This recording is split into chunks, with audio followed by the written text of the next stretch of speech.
Hello programmers, welcome to my YouTube channel Techie Projects. So in this video I will show you the fees management system using Python and Tkinter uses for the user interface. So let's enter all those information like receipt number, student name, admission number, date, branch. You can select branch from the drop down list. Let's select the semester. Let's select second semester and this will be the total amount. You can change the semester and click on the save, so it will store in the database. You can just click on that particular row, it will fetch details, and this will be the fees receipt. You can also update the semester like third.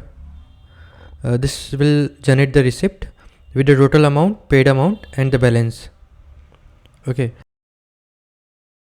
If you click on display, then it will show the detailed information. And if you click on reset, then it will reset all those value. So let's enter the new details like receipt number 2, student name Raj Sharma, admission number, date, branch.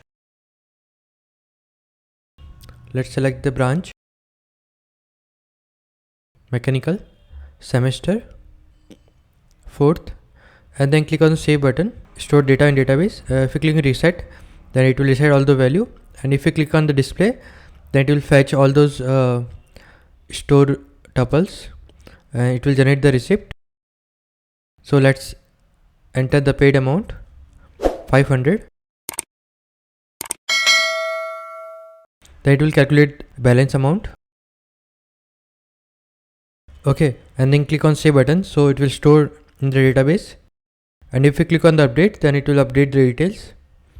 And if you click on the particular row and click on delete, so it will delete that particular row. This will be the complete project. If you click on exit, then if you say yes, then it will close the software. Thank you friends for watching my video. If you are new, then subscribe channel and share with a friend. Thank you.